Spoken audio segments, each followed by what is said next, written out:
Hello everyone, CGPSC ABCD के इस YouTube channel में आप सभी का फिर से एक बार स्वागत है। इस वीडियो के अंदर हम जो लेबर इंस्पेक्टर का एग्ज़ाम सीजी के अंदर होने वाला है, ठीक है, लेबर इंस्पेक्टर का एग्ज़ाम सीजी के अंदर होने वाला है, उससे संबंधित एक बहुत ही महत्वपूर्ण टॉपिक है, एक अधिनियम है, ठीक है, जिसको हम कहते हैं न्यूनतम मजदूरी अधिनियम 1948। इसके हम महत्वपूर्ण 15 एमसीक्यू का यहाँ पे एनालिसिस करेंगे और इस कोशिश करेंगे कि इस 15 एमसीक्यू के माध्यम से ही हम बहुत सारे चीज़ें जो है इससे रिलेटेड जो इम्पोर्टेंट चीज़ है उसको हम कंप्लीट कर लें।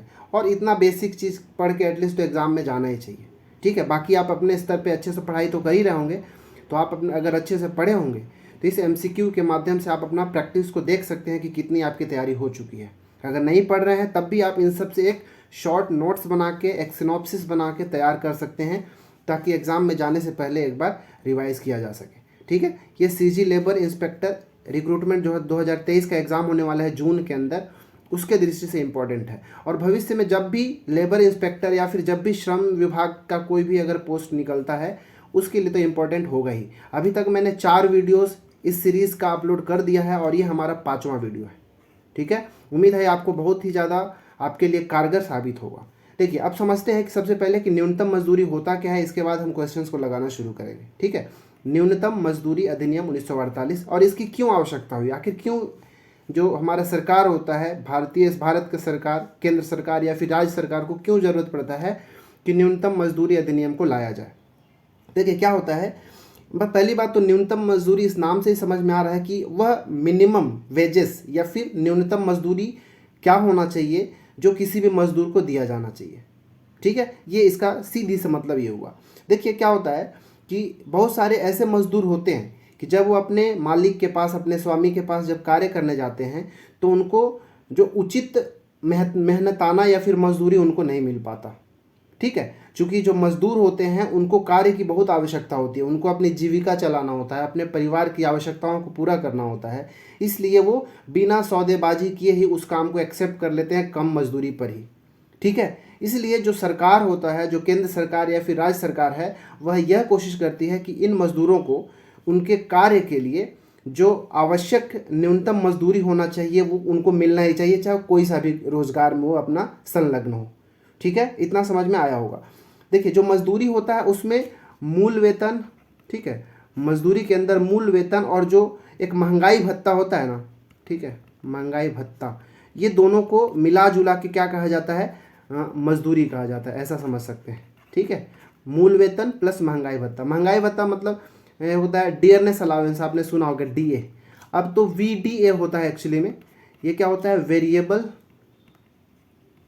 वेरिएबल डियरनेस अलाउंस, ये होता है, ठीक है।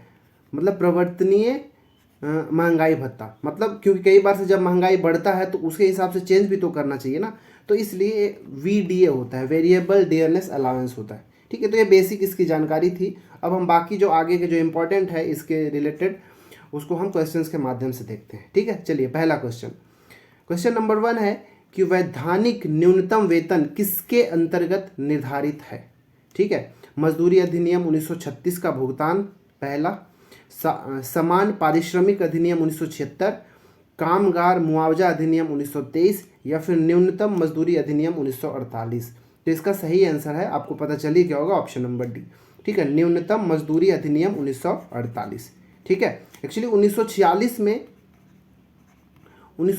में संसद द्वारा इसको पारित कर दिया गया था, ठीक है। पारित कब किया था, 1946 में, परंतु जब लागू इसको किया गया था तो 1948 से किया गया था, याद रखिएगा, ठीक है। न्यूनतम मजदूरी अधिनियम लागू कब किया गया था, 1948 के अंदर।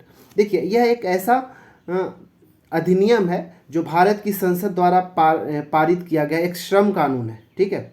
न्यूनतम मजदूरी अधिनियम 1948 जो है एक श्रम कानून के अंतर्गत आता है, जो कि संसद द्वारा पारित किया गया है। इसमें जो कुशल या फिर अकुशल या फिर अर्धकुशल इस तरह के जो मजदूर होते हैं उनकी मजदूरी का निर्धारण किया जाता है, ठीक है। यह अधिनियम जो है सरकार को ऐसा एक विनिर्दिष्ट करता है या फिर ऐसे कहता है कि जो रोजगार हैं उनको कम से कम जो न्यूनतम मजदूरी होना चाहिए उसका निर्धारण करें, ठीक है। सरकार को यह आदेश देता है एक तरह से, ये जो अधिनियम है, ठीक है, कि आपको वो लागू करना चाहिए ताकि न्यूनतम मजदूरी मिल सके, ठीक है। इसी मजदूरी के अंतर्गत ही ये कहा जाता है कि जो महिला और पुरुष हैं, ठीक है, महिला और पुरुष, इनको समान कार्य के लिए समान वेतन देना पड़ेगा, ठीक है। किसी को, महिला को कम, पुरुष को ज़्यादा वेतन नहीं दे सकते। अगर कार्य समान है, ठीक है, तो उनको क्या होगा, वेतन भी समान देना पड़ेगा, ठीक है। तो पहला क्वेश्चन का आंसर ऑप्शन नंबर डी था। और जो मैं बोल रहा हूँ उसको भी आप ध्यान से समझें, क्योंकि एग्जाम में अगर ऑब्जेक्टिव ऐसा आपको दे दे, ठीक है, तो वहाँ पे आपको उसको एलिमिनेट करने आना चाहिए, ठीक है। चलिए दूसरा प्रश्न है, न्यूनतम मजदूरी अधिनियम 1948 के अंतर्गत उपयुक्त सरकार निर्दिष्ट रोजगार में नियोजित कर्मचारियों को देय मजदूरी की न्यूनतम दरों की तय करेगी। मतलब ये 4 ऑप्शन में कौन सा अनुसूची भाग ऐसा है या फिर धारा है जिसके माध्यम से जो सरकार है वो न्यूनतम मजदूरी को तय करेगा, ठीक है। इसका सही आंसर ऑप्शन नंबर डी है। जो न्यूनतम मजदूरी अधिनियम 1948 का जो अनुसूची 1 है, उसके भाग 1 और 2 और साथ ही साथ जो धारा 27 है, इसके अंतर्गत जो सरकार होता है उसको ऐसी एक बोल सकते हो कि एक अधिकार मिल जाता है कि वो न्यूनतम मजदूरी को तय कर पाएगा, ठीक है, याद रहेगा। तो याद रखिए। अच्छा, धारा 27 क्या है, थोड़ा सा ये जान लीजिए कि जो समुचित सरकार होता है, ठीक है, आप चाहे केंद्र सरकार की बात कर लो या फिर कोई राज्य सरकार की बात कर लो या फिर केंद्र सरकार की बात कर लो, वो राजपत्र में अधिसूचना जारी करके, याद रखिएगा, धारा 27 के तहत राजपत्र में अधिसूचना जारी करके कम से कम 3 महीना पहले एक अधिसूचना जारी करना होता है, ठीक है। अधिसूचना जारी करने के पश्चात अनुसूचित जो ठीक है, जो अनुसूचित मजदूर हैं, ठीक है, तो उनके किसी भी भाग में तो जो मजदूरी है, ठीक है ना, मजदूर के लिए जो बनाया गया है, ये जो धारा बनाया गया है, उसके किसी भी रोजगार में, मतलब देखिए क्या होता है कि जो ये अधिनियम है, इस अधिनियम के तहत कई सारे रोजगार ऐसे हैं जिनको शामिल किया गया है, जिसमें केंद्र सरकार भी कुछ रोजगार शामिल करती है और राज्य सरकार अपने हिसाब से कुछ राज्य रोजगारों को इसमें शामिल किया जाता है, जिसमें न्यूनतम मजदूरी फिक्स करना होता है, ठीक है। तो धारा 27 के तहत जो हमारा सरकारें होती हैं वो क्या करती हैं, अधिसूचना जारी करने से 3 महीना पहले, ठीक है, अधिसूचना जारी करते हैं, 3 महीना पहले सूचना देते हैं, इसके बाद अधिसूचना जारी कर दिया जाता है, ठीक है। किस लिए, ताकि न्यूनतम मजदूरी को तय किया जा सके, ठीक है। आगे और भी क्लियर होगा, बट यहाँ पे याद रखिएगा कि अनुसूची 1 का भाग 1 और 2 के अंतर्गत धारा 27 के तहत ये न्यूनतम दर को तय किया जाता है, ठीक है। चलिए तीसरा है कि निम्न में से कौन न्यूनतम मजदूरी अधिनियम 1948 के तहत न्यूनतम मजदूरी तय करने का तरीका नहीं है। मतलब हमने बताया अभी कि न्यूनतम मजदूरी को तय करने का कुछ तरीका होता है, अधिसूचना जारी कर सकते हैं, या फिर जो सरकारें होती हैं वो क्या कर सकती है कि जैसे सलाहकार परिषद जो होता है, एक समिति का भी गठन कर सकती है, वो समिति भी क्या कर सकते हैं, न्यूनतम मजदूरी जो है तय कर सकता है, ठीक है। तो अधिसूचना विधि और समिति विधि ये तो ठीक है, परंतु सौदेबाजी विधि जो है ये सही नहीं है, ये तरीका बिल्कुल सही नहीं, इसलिए हमारा ऑप्शन जो है सी क्या है, गलत होगा, ठीक है। 1 और 2 अधिसूचना विधि और समिति विधि, ये दोनों जो तरीका है न्यूनतम मजदूरी अधिनियम 1948 के तहत न्यूनतम मजदूरी को तय करने का, याद रहेगा ना, ठीक है। देखिए जो धारा 5 है इस अधिनियम का, जो धारा 5 है उसके अंतर्गत न्यूनतम मजदूरी को निर्धारण किया जाता है, ठीक है। न्यूनतम मजदूरी का निर्धारण, ठीक है, मैं यहाँ पे लिखता हूँ, निर्धारण किया जाता है, साथ ही साथ संशोधन किया जाता है, ठीक है, संशोधन किया। और ये संशोधन करने का तरीका क्या क्या है, यही दोनों, अधिसूचना जारी करके और फिर एक समिति का गठन करके, ठीक है, याद रखिएगा। चलिए चौथा प्रश्न देखते हैं। चौथा प्रश्न है कि न्यूनतम मजदूरी अधिनियम 1948 के तहत निर्धारित न्यूनतम मजदूरी को वर्ष में कम से कम, मतलब यहाँ पे कितने वर्ष में यहाँ पे होना चाहिए, कितने वर्ष में कम से कम एक बार संशोधित किया जाना चाहिए, 2 साल, 3 साल, 5 साल, या अधिनियम के तहत कोई उल्लेख ही नहीं है। क्या ऑप्शन है इसका, सही आंसर है ऑप्शन नंबर सी, 5 साल में। 5 साल में कम से कम एक बार जो न्यूनतम मजदूरी अधिनियम 1948 है उसके तहत निर्धारित न्यूनतम मजदूरी को संशोधित किया जाना चाहिए 5 साल में, ठीक है। कौन सा धारा, अभी जस्ट बताया कि कौन सा, धारा 5 के अंतर्गत, याद रहेगा। धारा 5 में क्या किया गया, इसके निर्धारण और संशोधन के संबंधित जानकारी दी गई। 2 तरह से इसका संशोधन किया जा सकता है। पहला क्या था कि आप अधिसूचना जारी करके, और दूसरा क्या देखा हमने कि एक समिति का गठन करके, ठीक है, ये संशोधन किया जा सकता है, याद रहेगा। ठीक है, तो 5 साल के लिए याद रखिएगा, हर 5 वर्ष में इसका संशोधन आवश्यक है। पांचवा प्रश्न है कि न्यूनतम मजदूरी अधिनियम 1948 में है विभिन्न प्रकार के उद्योगों को कवर करने वाली एक अनुसूची, विभिन्न प्रकार के उद्योगों, दुकानों और प्रतिष्ठानों को कवर करने वाली एक अनुसूची, दुकानों और प्रतिष्ठानों को कवर करने वाली एक अनुसूची, या फिर औद्योगिक प्रतिष्ठानों और कृषि को कवर करने वाली अनुसूचियाँ। इसका सही आंसर है ऑप्शन नंबर डी। ठीक है, औद्योगिक प्रतिष्ठानों और कृषि को कवर करने वाले 2 अनुसूचियों को इस न्यूनतम मजदूरी अधिनियम 1948 के अंतर्गत शामिल किया गया है, जिसके अंतर्गत देखिएगा, इसके अंतर्गत क्या किया गया है कि केंद्रीय क्षेत्र में, ठीक है, केंद्रीय क्षेत्र में 45 रोजगारों को अनुसूचित किया गया है। ठीक है, 45 रोजगारों को अनुसूचित किया गया है। ठीक है, केंद्र क्षेत्र में। वहीं अगर राज्य क्षेत्र में देखा जाए, ठीक है, राज्य क्षेत्र में तो 1679 रोजगारों को अनुसूचित किया गया है।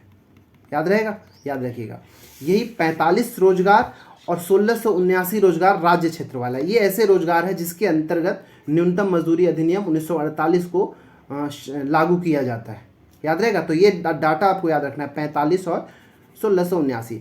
ये हो सकता है कि अलग अलग राज्य में अलग अलग हो, बट एक अप्रॉक्स मान के चलिए, क्योंकि कई सारे राज्य ऐसे भी होंगे जो अलग अलग तरीके से करेंगे, परंतु केंद्र वाले में 45 है। याद रहेगा, तो 45 और 1679 याद रखिएगा।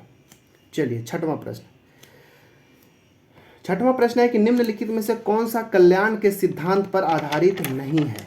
ठीक है, अभ्रक खान श्रम कल्याण कोष अधिनियम, लौह अयस्क खान श्रम कल्याण कोष अधिनियम, न्यूनतम मजदूरी अधिनियम ये 1948 का है, और डाक वर्कर्स सुरक्षा स्वास्थ्य और कल्याण अधिनियम, इसमें से कौन सा ऐसा है जो कल्याण के सिद्धांत पर आधारित नहीं है। इसका सही आंसर है ऑप्शन नंबर सी, न्यूनतम मजदूरी अधिनियम 1948।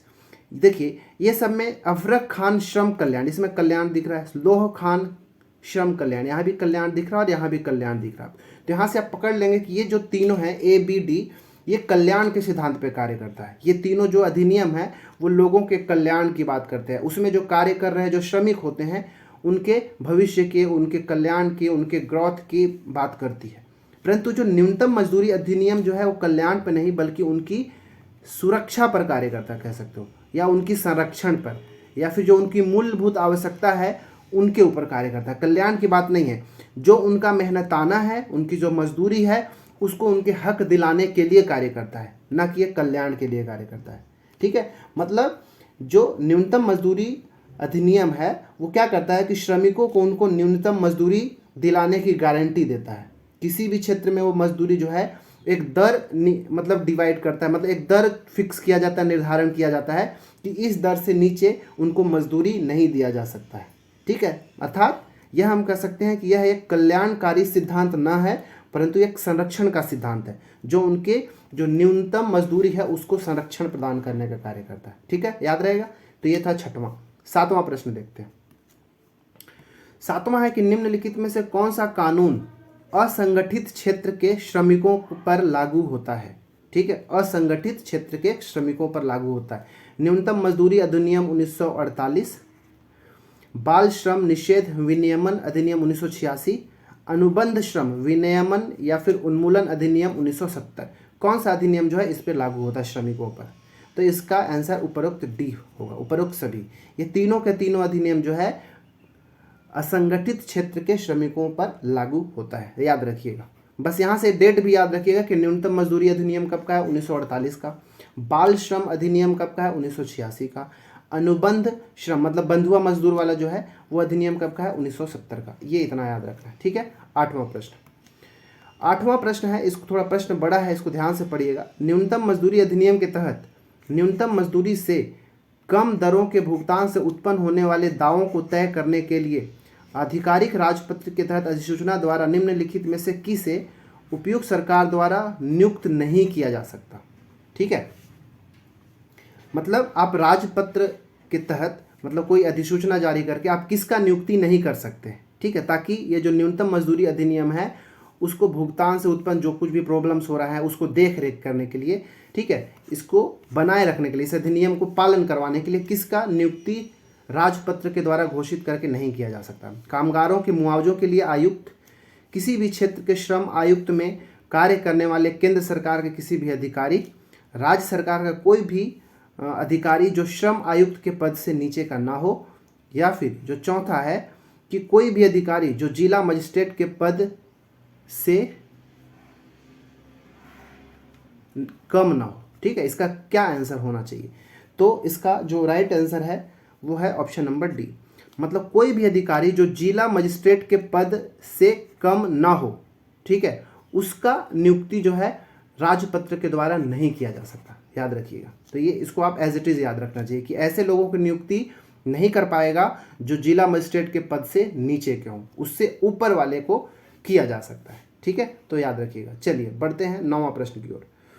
9वां प्रश्न है कि न्यूनतम मजदूरी अधिनियम 1948 के अंतर्गत धारा 5 में न्यूनतम मजदूरी निर्धारण संशोधन के लिए क्या तरीके बताए गए। इस क्वेश्चन को शायद हम पहले डिस्कस कर चुके कि समिति का गठन करके भी संशोधन किया जा सकता है, अधिसूचना जारी करके भी संशोधन किया जा सकता है, मतदान विधि से नहीं कर सकते। ए और बी सही है, इसलिए हमारा ऑप्शन नंबर डी जो है सही होगा। ठीक है, चलिए 10वां प्रश्न। 10वां प्रश्न है कि न्यूनतम मजदूरी को महंगाई से बचाने के लिए केंद्र सरकार ने परिवर्ती महंगाई भत्ता VDA, शुरू में मैं बताया था कि VDA क्या है, का प्रावधान खाली स्थान से जोड़ा है। ठीक है, VDA मतलब वेरिएबल डियरनेस अलाउंस, वेरिएबल का मतलब परिवर्ती, जो परिवर्तन हो सकता है। ठीक है, जब भी देखिए महंगाई बढ़ता है तो डियरनेस अलाउंस भी, महंगाई भत्ता भी बढ़ेगा, इसीलिए हम इसको VDA कहते हैं, वेरिएबल डियरनेस अलाउंस। ठीक है, तो यहाँ पे कौन सा यहाँ पे जोड़ा गया है बताना है। औद्योगिक श्रमिकों के लिए थोक मूल्य सूचकांक संख्या, या फिर औद्योगिक श्रमिकों के लिए उपभोक्ता मूल्य सूचकांक संख्या, इसको हम बोलते हैं WPI, इसको मैं ऐसे लिखता हूँ WPI/IW। ठीक है, WPI का मतलब क्या होता है, होलसेल, WPI का मतलब होलसेल प्राइस इंडेक्स, IW का मतलब होता है इंडस्ट्रियल वर्कर। ठीक है, यहाँ पे क्या तो CPI/IW, CPI का मतलब होता है कंज्यूमर प्राइस इंडेक्स, और IW का मतलब हो गया क्या, इंडस्ट्रियल वर्कर। ठीक है, औद्योगिक जो श्रमिक होते हैं। तीसरा है सभी शहरी उपभोक्ताओं के लिए उपभोक्ता मूल्य सूचकांक CPI/UC। ठीक है, ये हो गया कंज्यूमर प्राइस इंडेक्स, UC का मतलब हो गया अर्बन कंज्यूमर्स। ठीक है, UC अर्बन मतलब शहरी, तो यहाँ से पकड़िएगा। चौथा हो गया थोक सभी शहरी उपभोक्ताओं के लिए मूल्य सूचकांक WPI/UC, WPI का मतलब होलसेल प्राइस इंडेक्स। ठीक है, यहाँ पे लिखता हूँ होल सेल प्राइस इंडेक्स, और UC का याद रखिएगा अर्बन कंज्यूमर्स, अर्बन कंज्यूमर्स, और CPI का एक बार याद रखिएगा कंज्यूमर प्राइस इंडेक्स, और IW का मतलब हो गया इंडस्ट्रियल वर्कर्स। ठीक है, इतना, बाकी तो यहाँ पे सब कुछ कॉमन। इसका सही आंसर है ऑप्शन नंबर बी। ठीक है, औद्योगिक श्रमिकों के लिए उपभोक्ता मूल्य सूचकांक संख्या CPI/IW जो है का प्रावधान यहाँ पे जोड़ा गया है। ठीक है, मतलब न्यूनतम मजदूरी को महंगाई भत्ता से बचाने के लिए, कि मतलब जब भी महंगाई बढ़ेगी तो न्यूनतम मजदूरी पर कोई असर नहीं होगा, उसको बचाने के लिए जो केंद्र सरकार क्या करता है, VDA का प्रावधान किया गया है। किसके अंतर्गत, औद्योगिक श्रमिक के लिए उपभोक्ता मूल्य सूचकांक संख्या अर्थात CPI/IW के अंतर्गत। याद रहेगा, याद रहना ही चाहिए क्योंकि ये क्वेश्चन इंपॉर्टेंट है। ठीक है, 11वां प्रश्न। 11वां है निम्नलिखित में से कौन सा केंद्रीय सलाहकार बोर्ड की जिम्मेदारियां है। ठीक है, बताना है। तो मजदूरी की न्यूनतम दरों के निर्धारण के मामले में केंद्र और राज्य सरकार को सलाह देना, बिल्कुल सही है। तो ये केंद्रीय सलाहकार बोर्ड है। देखिए जो केंद्रीय सलाहकार बोर्ड है ना, एक्चुअली यही जो है समिति का गठन करता है। ठीक है, समितियों का गठन करता है ताकि जो न्यूनतम मजदूरी होता है उसमें संशोधन किया जा सके हर 5 वर्ष के अंदर। ये केंद्रीय सलाहकार बोर्ड जो है बहुत ही महत्वपूर्ण भूमिका निभाता है। तो न्यूनतम दरों के निर्धारण के मामले में केंद्र और राज्य सरकार को सलाह देने का कार्य करता है। दूसरा, मजदूरी की न्यूनतम दरों के संशोधन के मामले में केंद्र और राज्य सरकार को सलाह देना, बिल्कुल ये भी ठीक है। ठीक है, यहाँ पे निर्धारण की बात कर रहा है, यहाँ पे संशोधन। निर्धारण और संशोधन दोनों में केंद्रीय सलाहकार बोर्ड की महत्वपूर्ण भूमिका होती है। और तीसरा है राज्य के काम में समन्वय करना। ठीक है, ये भी सही है। ये केंद्रीय सलाहकार बोर्ड जो है ये काम भी करते हैं राज्यों में, क्योंकि एक राज्य से दूसरे राज्य में भी थोड़ा ये वेरिएंस होती है, ठीक है, चेंजेस होता है, तो उसकी लिए भी जो कार्य होता है उनको समन्वय करने का काम भी ये करती है। तो ये कह सकते हो कि उपरोक्त डी जो है ये सही आंसर होना चाहिए। ठीक है, क्योंकि ये सभी जो है केंद्रीय सलाहकार बोर्ड के जिम्मेदारियों के अंतर्गत आती है। ठीक है, चलिए 12वां प्रश्न। 12 नंबर प्रश्न है कि केंद्रीय सलाहकार बोर्ड में केंद्र सरकार द्वारा नामित निम्नलिखित सदस्य होंगे। ठीक है, केंद्रीय सलाहकार बोर्ड जो बनाया जाएगा उसके अंदर केंद्र सरकार किसको किसको नामित कर सकता है। पहला नियोक्ता, ठीक है, दूसरा कर्मचारियों को, ठीक है, तीसरा स्वतंत्र व्यक्ति और चौथा उपरोक्त सभी। इसका सही आंसर क्या होना चाहिए? इसका सही आंसर है ऑप्शन नंबर डी। ये सभी जो है उस केंद्रीय सलाहकार बोर्ड के सदस्य के रूप में नामित किए जा सकते हैं। ठीक है, नियुक्ता जो है अपॉइंटमेंट करने वाला वो हो गया। कर्मचारियों को भी केंद्र सरकार के जो कर्मचारी होते हैं उनको भी इनमें शामिल किया जा सकता है और स्वतंत्र व्यक्तियों को भी शामिल किया जाता है, क्योंकि और उपरोक्त सभी, मतलब ये सभी उपरोक्त सभी को इनके अंदर शामिल किया जाता है। क्योंकि जब भी एक बोर्ड का निर्माण किया जाएगा तो उसमें सभी तबके के लोगों को शामिल करना आवश्यक है, ताकि उनके हिसाब से क्या बोलते हैं न्यूनतम मजदूरी को डिसाइड किया जा सके। ठीक है, क्योंकि हर तबके के जब तक वहाँ पे शामिल नहीं होंगे तब तक हम कैसे उनकी न्यूनतम मजदूरी की बात करेंगे। ठीक है, इसलिए हर तरह के, चाहे नियुक्ता होंगे जो केंद्र सरकार नामित करेगा ही, कर्मचारी जिन्हें वाकई में न्यूनतम मजदूरी की बात की होती है तो ये भी होंगे, और स्वतंत्र व्यक्ति, ये सब उसमें शामिल होते हैं। इसलिए ऑप्शन नंबर डी सही होगा। 13 नंबर प्रश्न। 13वां है कि यदि कोई कर्मचारी किसी ऐसे दिन काम करता है जिस दिन वह एक सामान्य कार्य दिवस के लिए अपेक्षित घंटों की संख्या से कम अवधि के लिए नियोजित था, तो वह, मतलब क्वेश्चन सीधी के मतलब कि एक आदमी जो हर दिन काम करने जाता है और ऐसे दिन वो काम करता है जिसमें सामान्य कार्य दिवस के लिए, मतलब नॉर्मल जो मंडे टू फ्राइडे ऐसा जो कार्य होता है, जितना घंटा काम करना था उतना घंटा काम करना था उसको, लेकिन जो उस दिन कम समय में उसका कार्य खत्म हो गया। ठीक है, मतलब कम समय के लिए उसको नियोजित किया गया था। अब उसके लिए उसको सैलरी कैसा मिलेगा भाई? क्या पूरे समान कार्य दिवस के लिए सैलरी मिलेगा, या फिर उसने जितने घंटे काम किया या मजदूरी प्राप्त करने का हकदार केवल उतने ही घंटे के लिए होगा, या फिर आधे कार्य दिवस के लिए, या फिर उपरोक्त में से कोई नहीं? इसका सही आंसर होगा ऑप्शन नंबर ए, पूरे सामान्य कार्य दिवस के लिए। पूरा एक दिन का जो भी उसको वेतन मिलता था, जो उसकी वेजेस होता था, तनख्वाह होता था, वो पूरा उसको एक दिन के लिए मिलेगा। ठीक है, याद रखिएगा। तो इसका आंसर ऑप्शन नंबर ए होगा। चलिए 14 प्रश्न। 14वां प्रश्न है कि देश में मजदूरी संरचना के लिए दिशा निर्देश प्रदान करने के लिए एक त्रिपक्षीय समिति अर्थात उचित मजदूरी पर एक समिति का गठन कब किया गया था? 1946, 1948, 1964 या फिर 1950? इसका सही आंसर क्या होना चाहिए? इसका सही आंसर है ऑप्शन नंबर बी। एक्चुअली मैं आपसे यही पूछना चाह रहा है कि जो न्यूनतम मजदूरी अधिनियम है ना, न्यूनतम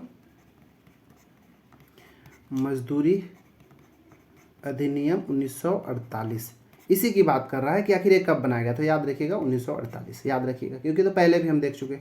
चलिए अब देखते हैं 15वां और आज का हमारा लास्ट प्रश्न होगा। ठीक है, इस अधिनियम के तहत उपयुक्त सरकारों के पास किसी भी रोजगार को अधिसूचित करने की शक्ति है जहां खाली स्थान कर्मचारियों की संख्या रोजगार की अनुसूची में न्यूनतम मजदूरी की दरों को तय करने के लिए काम कर रही है।